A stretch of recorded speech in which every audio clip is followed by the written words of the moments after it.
Hello everyone, Oliver G here from the Eiffel Tower podcast, and I don't know why I'm speaking out loud. I should be whispering, because we're about to be sharing some secrets here today. To understand what you're about to hear, we need to rewind over a year, because I think a lot of the new listeners will have no idea about this. I had written a book called Paris on Air, and I did a pre-sale on Kickstarter that proved popular. So popular that I had the idea to do a US book tour, and we had grand plans, my wife Lena and I, to drive across the whole of the United States from Seattle to Miami, the long way around, and we really started booking everything. It was going to happen. I think you can all guess where this story is going. It didn't happen, just as no one's traveled this year or the past year really, but one of the sort of fortuitous things that happened in all the planning was I started back and forthing with the Alliance Francaise of the USA. So the whole organization, this is language learners in America, people learning French. And I got in contact with sort of one of the higher ups there. And I was going to do stop-ins at Alliance Francaises all across America. As it turned out, obviously I didn't go, but during the lockdowns in Paris, I gave talks to various branches of this language school. Now, funnily enough, I have the great honor of being the first ever invited guest to speak for all the Alliance Francaises in America at once. So to understand this, if you watch The Lord of the Rings, you know there are like 12 rings for man and 15 rings for elves or whatever it is, but then there's the one ring to rule them all, one ring to bind them, one ring to something or other, and in the darkness find them. That's what the Alliance Francaise of the USA is. It's the one ring. And they got in contact with me last year and they said, can you put on a show for us? And I said, yeah, here's an idea. Why don't I share 5 secrets from Paris? And we did it. And there were, I think, 300 people there watching. So there's the background. That's what you need to know, because last week they invited me back again and said, do you have 5 more secrets? And I said, it's going to cost you, baby. No, that's not what I said. I said, I'll happily do it. And I think almost 600 people registered for the talk. And I gave that talk last week on Zoom. So many hundreds of people. I was clicking through the screens on Zoom, looking at everyone's faces. Anyway, the chat was quite fun, and I thought, why not reuse it as a podcast episode, partly because so much is happening in Paris right now, behind the scenes with the baby on the way, and, well, loads more stories that you guys don't even know yet that I'll share soon. I just figured this is a cool one to share. So it's 5 stories, 5 Paris secrets. I'm sure many of these you haven't heard before. But I want to preface it by saying there are a few instances that I mention, the slideshow that I was showing at the same time. All the pictures, if you have trouble visualizing something or need an address, everything will be at the top of my website, or you can just look for the eiffeltower.com/secrets and you'll find it. Now be sure to hang around at the end of the episode, because I'm going to do a deep dive, not just a little dive, but a deep dive into some of the quirky, interesting, and unusual letters and even gifts that I've received at the Eiffel Tower's P.O. Box address, which is quite a new addition to all this, 34 Avenue des Champs-Élysées, if you want to send something along too. Just remember to address it to the Eiffel Tower, not to me, the Eiffel Tower. But that's pretty fun. I got some pretty cool stuff in recent weeks, and I'm going to go through some of it with you. But first, the next half an hour will be 5 secrets as presented to the members of the Alliance Francaise in the USA.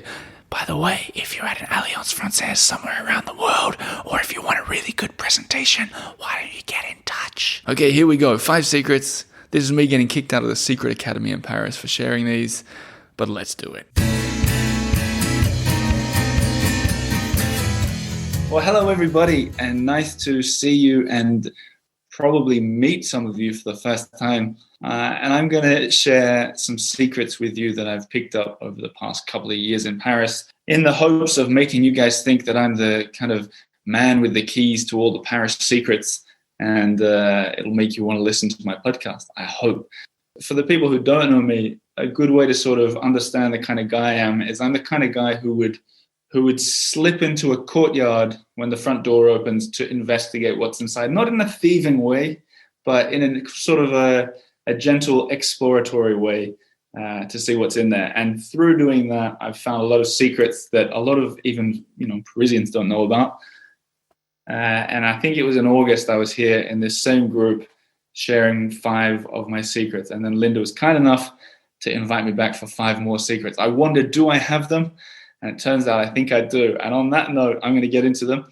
Okay, here we go. Secrets. Time for some secrets. Oh, yeah. And as I go through, I'm going to get you guys to wave your hand. I think a lot of Zooms at the moment can be pretty boring. So I'm going to try and make this interactive by, if you've done the secret, I want you to wave. It's kind of, it would be like the equivalent of applause if we were in a real room. And it shows you as being one of the experts. And if anyone has done all 5 of these secrets, I'm going to get you some kind of prize.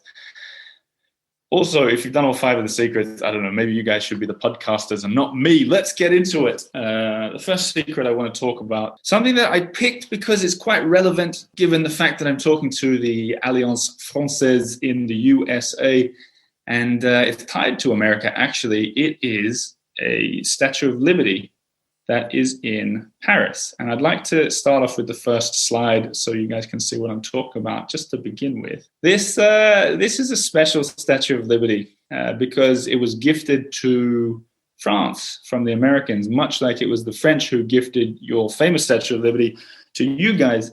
And this one stands at the end of a beautiful island called the Île aux Cygnes, the island of the swans, right near the Eiffel Tower. And it's pretty enormous, not anywhere near as big as the one in New York, but surprisingly big. And I think there are a lot of people who don't know about it. But before we go any further, just for me to know, if you know of this, can you wave to me? Okay, a lot of people waving at my secret. Okay, maybe half of you. Okay, well, good, because I suspected a lot of you would know that. And I'm about to take this to the next level. The truth is there isn't just one Statue of Liberty in Paris. There are many more. In fact, if you were to Google it right now, how many Statue of Liberties are in Paris, you would find that a lot of bloggers have noticed that there's another one in the Jardin de Luxembourg, the Luxembourg Gardens. There's another one out front of the Arts et Métiers Museum. In fact, there's one inside that museum, and there are more. So if you were to Google around, you'd see that there are up to 5, right? 5 Statue of Liberties in Paris. And guiltily, I can say, guilty with a guilty conscience, I was one of those bloggers that wrote one of those lists several years ago. But one of the beauties of this job that I do is that I explore Paris. As I said, there are tens of thousands of people listening who will always correct me if I'm wrong. And in the past few years, I've found that there aren't actually 5 Statue of Liberties. There are 8. And the reason I know that none of you guys know this, although maybe some of you do, is because out of all the websites on the internet, none dare to go as high as 8 because no one else has found all these other ones. But there's one that I want to specifically focus on today, which is going to be my first secret.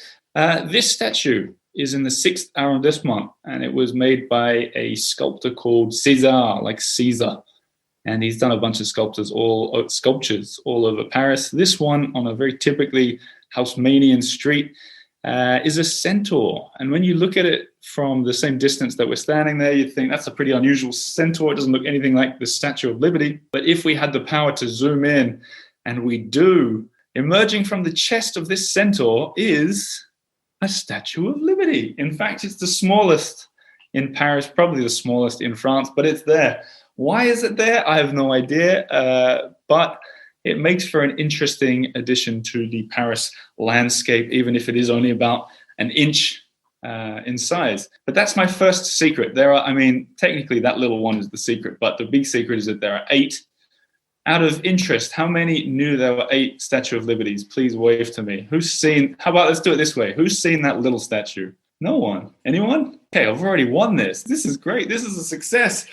Okay, so that's the 8 Statue of Liberties. Because I'm talking faster than I thought, I'll give you a hint on where the other ones are, but they're all in the blog post I'll share with you at the end. The other one that I'd missed previously was on a peniche right by the Eiffel Tower, and it's sort of, I think it's a private owner, it's not like a huge one.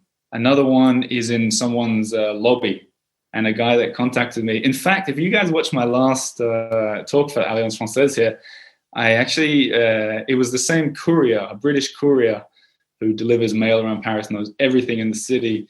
It was him who told me about the bank vault that we talked about in the first event. Some of you are nodding. Maybe you remember it. The amazing bank at the Société Générale, one of my first secrets. It was him who delivered a package to this house in the 8th arrondissement near the Arc de Triomphe. And he messaged me straight away, oh my God, there's a big Statue of Liberty for some reason in their lobby. The last one that I'll tell you about, there was one at the Novotel Hotel really close to the big one that we started with. And I went there today knowing I'd talk with all you guys tonight. I went there today to check up on it. I'd heard that there was an Eiffel Tower, a Statue of Liberty on their terrace. So due diligence there, I went and checked it out. I went in, talked to the reception.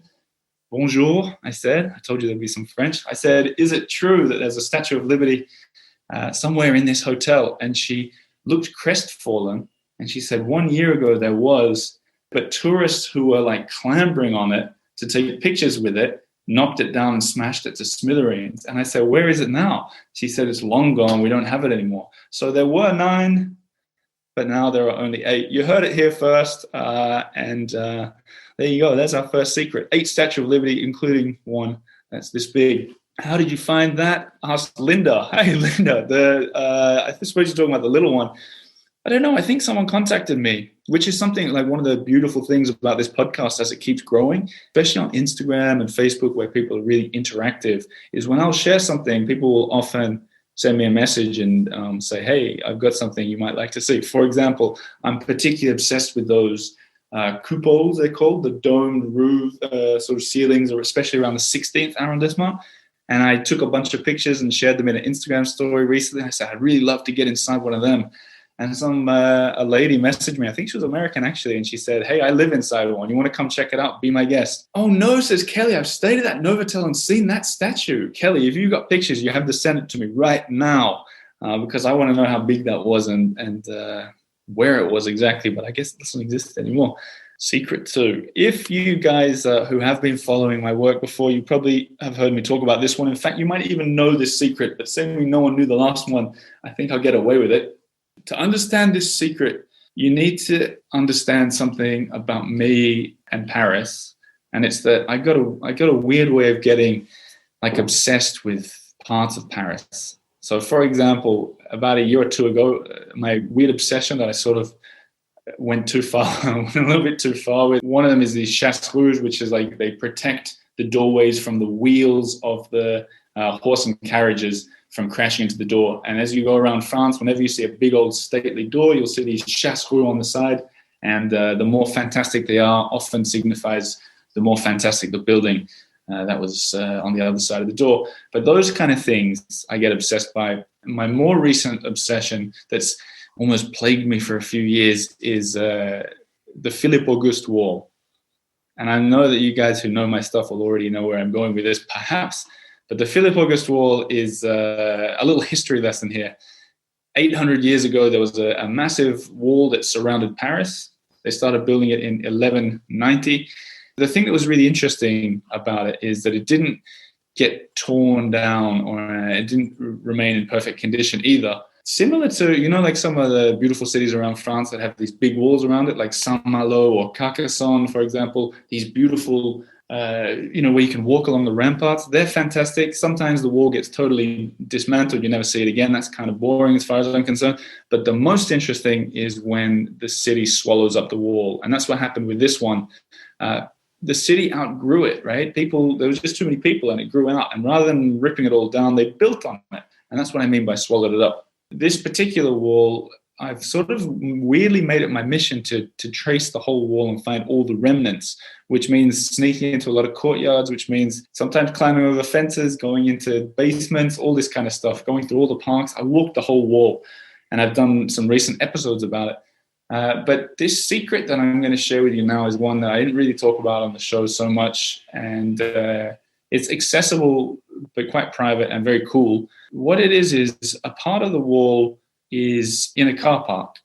And it's on the car park in I guess it's the 5th, it could be the 6th arrondissement, but the street is Rue Mazarine. It's just a totally normal looking car park. The only way to get down to it is either to park a car down there so you have a ticket, or to walk down the ramp, which is what I did the other day, knowing that the wall was down there. And if we show the first slide, what you're about to see here is 800-year-old stones Now, this picture is just to sort of whet your appetite for where we are.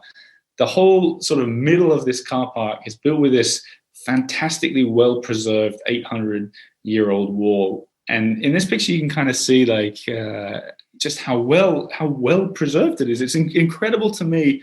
Like, there are hardly any chunks of the wall that are this big. There are little bits of towers here and there. But this piece is particularly in good condition. And I was down there looking at it thinking, oh my God, this wall is ancient. You know, I'm from Australia. A lot of you guys are from the States, I assume. So you know that there aren't 800-year-old walls anywhere, really. But what really got me about this one is at the back of the picture. In fact, maybe Melissa, you can hover your cursor at the back on the right-hand side. That bit of the wall caught my attention because it was jutting away from the very straight wall.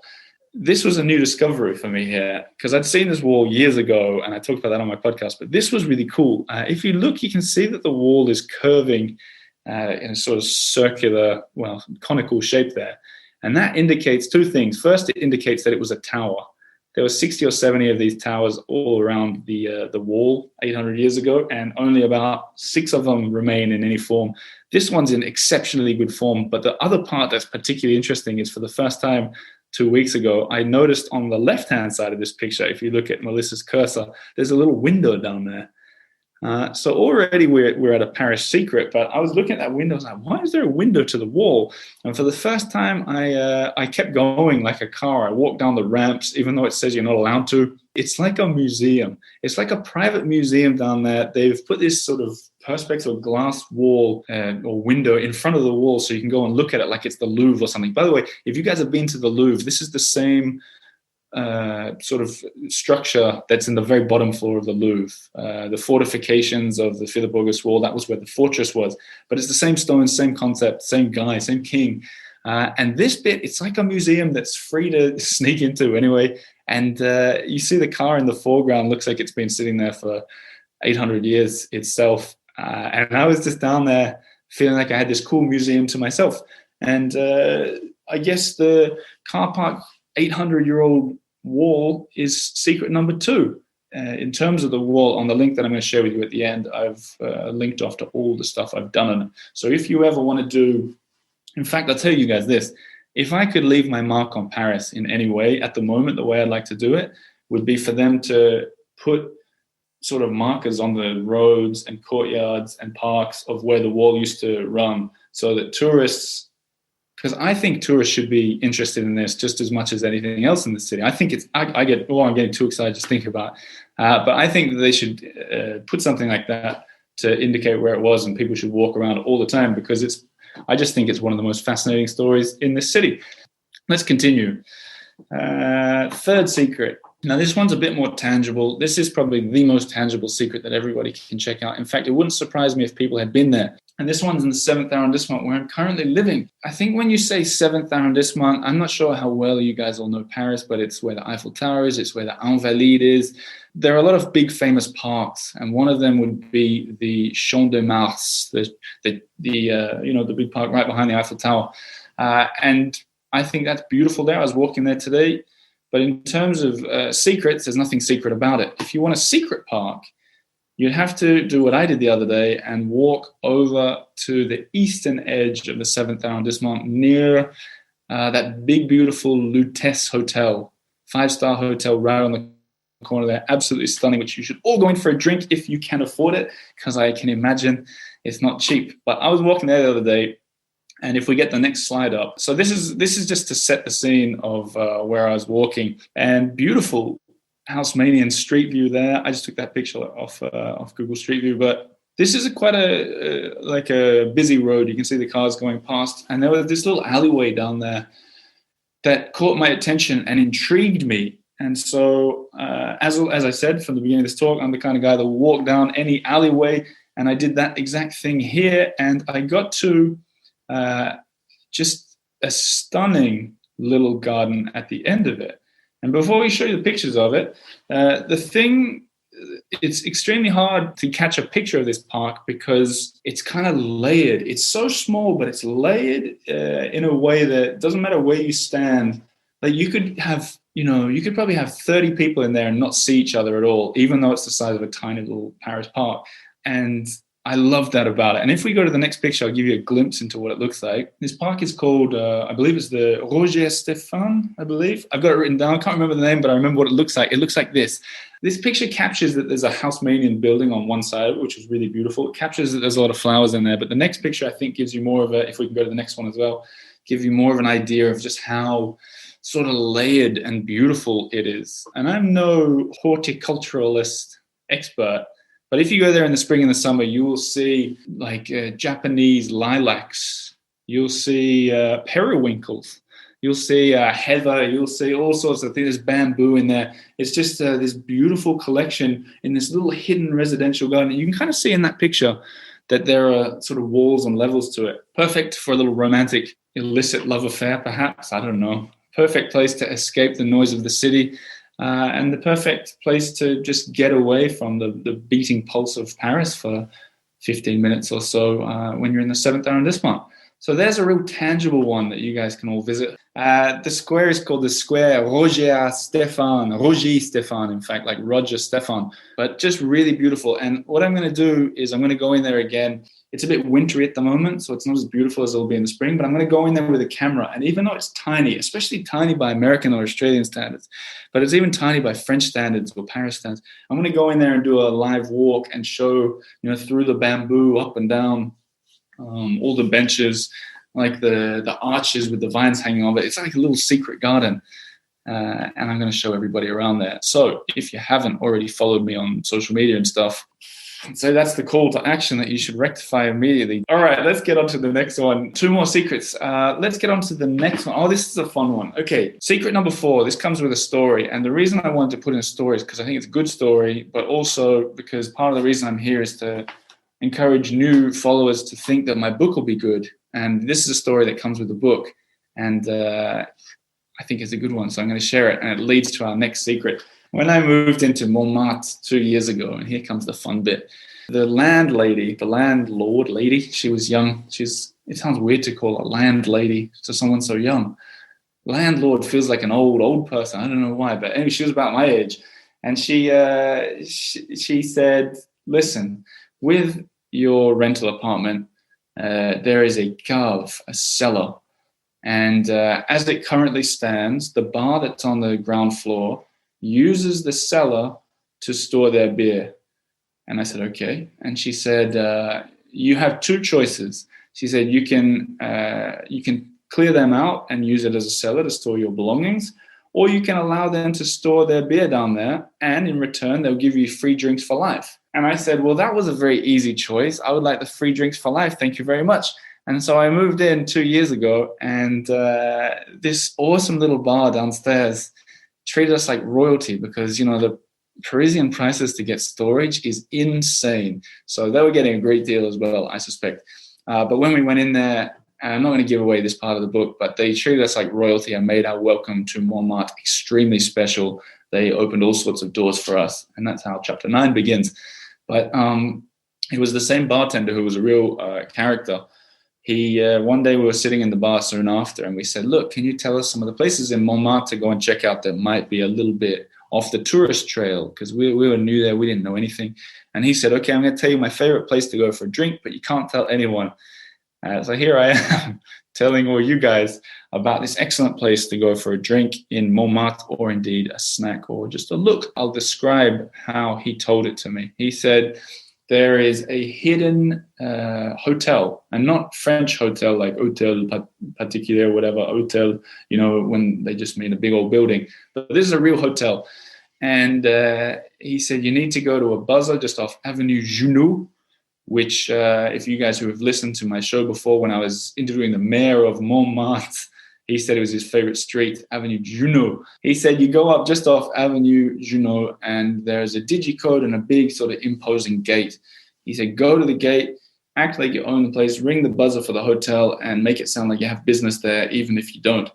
And that's exactly what we did. And since then, I've done that a bunch of times. Even I used to give tours when I was still sort of starting out. I'd show people this place because it was so magnificent. You go up, you ring the digicode. I don't know if you guys speak French, but surely you speak enough to either say bonjour, c'est juste pour regarder, s'il vous plaît, or bonjour, je vais prendre une verre, s'il vous plaît. I'm going to take a a drink or whatever. I have a room with you guys, whatever you want to say. Hopefully they'll let you in. The gate opens and you walk through this super old cobblestoned pathway, and then you turn left for the hotel. But if you don't turn left, you continue straight on and you get a view of Paris over the rooftops.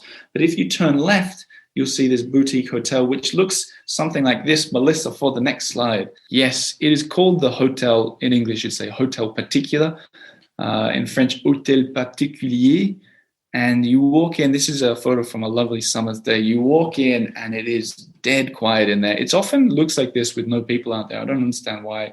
I don't think they want, I think they're interested in getting sort of maybe wealthy clientele to stay in the hotels. I heard Brad and Angelina stayed in one of the 6 or 7 rooms in the hotel, but I think that's who they want. They don't want youngsters, young ragamuffins like me going in there and snooping around. But that's what I did when I lived in the area. And I can particularly recommend that if you go there, you go in for a brunch or something on that lower floor. But if you make it in, you have to go downstairs because they got a wonderful bar. It's not a very Parisian bar really, but it's kind of cozy and beautiful. And if you go through the door to the right, it's kind of in a, I guess you call it an atrium, very outdoorsy, very nice, very beautiful. Not very expensive, but not your typical bistro price. Like if you get a coffee, it's going to be more like 6 or 8 euros rather than 4 or 5, like it would be everywhere else, or 1 or 2 if you go for the little espresso on the bistro corner.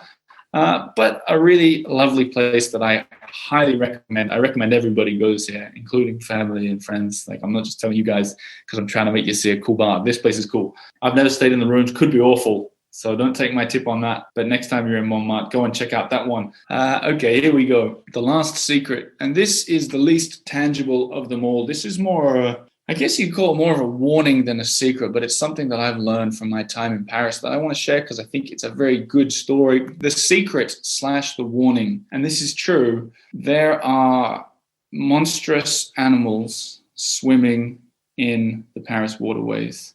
And I think you're probably smirking, seeing where I'm going with this, but I've got more to this. This isn't some shameless plug. There's a cool story coming. When I was staying in the 7th during the summer, which just a brief pause on this was one of the most interesting times of Paris that I've ever seen during the deconfinement. So Paris was just totally empty.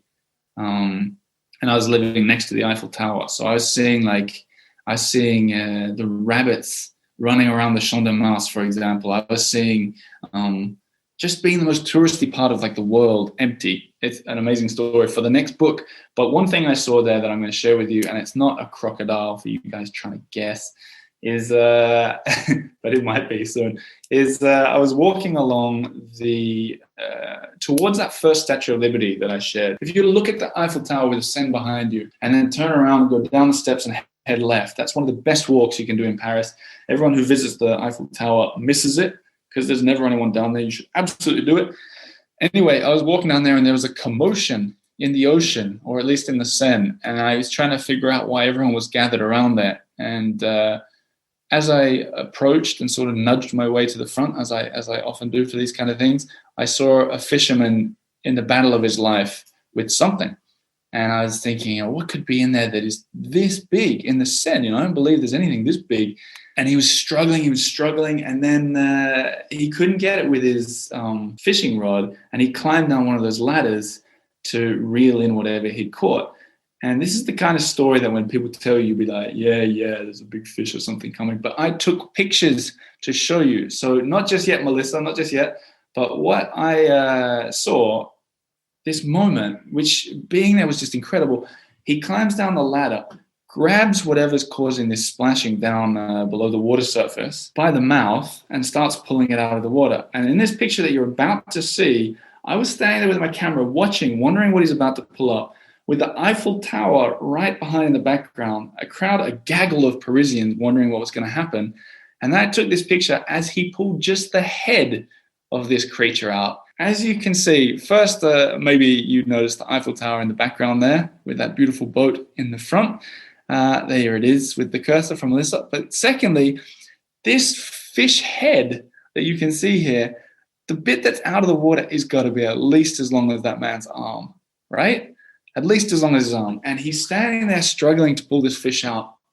And I'm thinking, how big is it underneath the water? And he couldn't get it. And so there was this, one of his mates or whatever had like I don't know what you call it, like a harness, and jumped down. They got the fish in the harness, and the two of them put it up on the land. And I took a picture of that as well, if we can go to the next picture. So that is a catfish. I think it's also, maybe sturgeon is the word. In French, the word is silure. And before anyone gets worried, he let it go again. I was amazed that this was swimming in the Seine. And I said to the guy, first I said, are you going to eat it? So I started talking to him. He goes, I'm not going to eat it. These make for terrible fishing. He said, in fact, they're a bit of a curse. They eat like he said they eat the ducklings and stuff that swim around. They eat other sort of water life. And I said, but that's got to be the biggest fish you've ever caught. He said, no, the biggest that I've caught is 2.1 meters, which I looked up for you Americans. It's 6'11.5". But to make it easier for you how big that fish is, I made a graphic for you guys featuring a famous American by the name of Shaquille O'Neal. Next slide, please, Melissa. There you go. That gives you a bit of an idea how big some of the fish swimming in the Seine are. But I would be crazy to not finish this Monsters of the Deep with another story. I'd be crazy not to do it. And I think we have time before we go to the Q&A. We have 2 minutes. My favorite story, and I think a lot of you guys know this already, my favorite story from the podcast ever was I was doing a story about the water life in the Canal Saint-Martin. And I thought that there was a beaver living there. I'm cutting this story short. It deserves more, if you ask me. An elderly woman was sitting on a bench. I sat next to her. I asked her if she believed there were big animals swimming in the canal, animals like beavers. And she said, well, yes, I know there are crocodiles swimming in the canal because I released one. And I said, what do you mean you released the crocodile in the Canal Saint-Martin? And she told me this incredible story that I had no choice but to believe. It was just an incredible story of a crocodile that she'd bought as a pet or whatever, and it got too big for her apartment, and she released it. And I had all these questions. You can hear it on the podcast. But how? What happened? What? And she had an answer for everything. And the thing that frightened me is that she said the crocodile was like this big, but this was like 3 years ago. And it got me thinking, if that crocodile was alive today, it would be enormous and it would make for an excellent story. So what did I do? I teamed up with my illustrator wife and made it into a story, a book called Kylie the Crocodile. It's a children's book. And is it any good? Shakespeare and Company shared it today on their social media and called it charming and gorgeous. So you be the judge of that. But I've got a picture from it that I want to show you. It's a picture of the woman sneaking down to the canal in the middle of the night and releasing it. That's my wife that drew that. And the text is all rhyming and beautiful, I think. And we can go to one more slide showing the crocodile growing too big for the apartment. And just to give you a taste of the book, look, there's some text there. Too big for the bathroom, too big for the hall. In each room she reached from the wall to the wall. The old lady figured this just couldn't be. There must be a place to set poor Kylie free. And that is the children's book that Lena, my wife, and I made together. And on that note, I'm here for questions now. If you want to ask me anything about Paris or the things we talked about, or the books, or anything, I'll be looking at the comments. So there you have it, 5 secrets as shared with the Alliance Francaise. That was a lot of fun. Thanks to everybody who watched it. Maybe you're a new listener and you came to the show after watching it. Maybe you're a long-time listener and you didn't find these secrets very secret at all. Or maybe you enjoyed it still. Who knows? I hope you enjoyed it in any case. And as promised, now it's time to get on with some of these letters and cards and stuff that I've been receiving. So first, when I opened the PO box, it was around Christmas time, and a lot of people sent in a lot of Christmas cards, and that was really lovely. But I can't go through all them because, well, Christmas seems like a distant memory now, really, doesn't it? I'm going to go through some of the more recent ones I got, starting with the most exotic postcard I've probably ever got, and I love getting postcards. In fact, if you're going to send something, I encourage a postcard. If you've listened to the show somewhere unusual, even if it's somewhere, in fact, scrap that. If you've listened to this show somewhere boring, I still want to get a postcard from you. Like if you think, if you live in a really boring town in the middle of a really boring state, where, the claim to fame is something unusual, like I grew up in a town in Australia where there was a big banana. And that was kind of our claim to fame. If you live in a place like that, send a postcard. But the one that I'm going to read to you is from a guy called Dino. Deano, and he's Australian, and he's been working in Antarctica, and he sent 2 postcards actually. So the first I'm looking at now, it's just, the front page is basically just white, and there are some little dots there. It's an overhead view of, what does it say on the back here? Of the Wilkins Runway and Aerodrome, located approximately 70 kilometers southeast of the Casey Research Station in Antarctica. And he just writes, "Bonjour, Oliver and Lena. This is my summer work camp in the middle of nowhere. Best regards and merci beaucoup, Dino." I love it. And then in the other one that he sent, it looks like I was going to say it looks like the Northern Lights, but obviously it's the southern version of the Northern Lights. The Aurora Australis at the Casey Research Station. I had no idea there was an Aurora Australis. And he writes, "Bonjour, Oliver and the lovely Lena. Thank you for your fantastic podcast. There's no internet where I live and work. My days are spent with you as you give us an oral tour of Paris." Oral and the Aurora Australis. Wow, what a tongue twister. And a lot of vowels. An oral tour in Antarctica at the Aurora Australis. That's a bad Scrabble score right there, but thanks for sending it, Dino. A couple more things that I got. There was a lovely a book sent in from Julianne. She says, "I've never sent a baby gift to someone that I've never met, so I hope this isn't weird, but my babies loved this book, and they're 20 and 18 years old now. Enjoy every moment, from Washington." Thanks, Julianne. And she sent along a book that was written in Swedish but translated to English. Can you imagine that? Thank you very much, Julianne. That was kind. The third package that I got is by far the most interesting, esoteric, unusual, fascinating. It came in a like a rolled up package, sort of. And I open up, like if you bought a poster or something. And I open it up, and it's a piece of paper wrapped up, a piece of paper about the size of your arm, or my arm anyway, and around it is sort of parchment with a wax seal on it. I never received something with a wax seal on, so I didn't even really know how to open it, but I got it open, and written in kind of beautiful ink, cursive ink, "Dear Oliver, since you like scrolls, here's some pre-reading. It's in low quality." He's referring to the content on the poster. "It's in low quality for your own safety and not to be shared whether in person or online." Okay, to be shared with Lena, of course. "Hopefully, one day this pandemic will be over and we can frolic around the Great Southern Network without spreading a deadly virus. Congrats again on the first step towards creating the earful toddler and looking forward to meeting you in person from Saint-Germain. And how intrigued can you imagine I was? I opened it up, and it was a map of the illegal part of the catacombs, the underground network of tunnels in Paris. It was really weird to look at it because I couldn't really understand what bits were where and how big it was. I just trying to take it, like looking at a new map. If you look at a map of the city you're in, you go, okay, I'm here, this is where I'm going. I looked at this and I just had no sort of reference points. So I'm looking forward to digging a bit deeper into that and hopefully meeting up with Monsieur Saint-Germain in good time and exploring underneath in Paris with him, even though I think it'll make me claustrophobic. Anyway, that's enough Paris secret sharing for now. As you know, by choice, this show doesn't have a boring sponsor. It's made possible by the lovely patrons. If that's something for you, check it out on patreon.com/The Earful Tower. But if it's not something for you, I would love to encourage you to subscribe to the YouTube channel.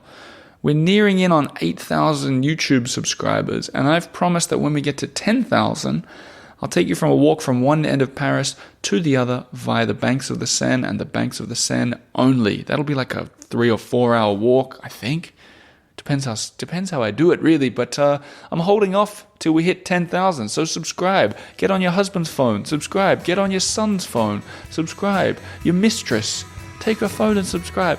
Or just tell your friends. I'll see you again next Monday for another episode of The Earful Tower. Thank you very much for listening.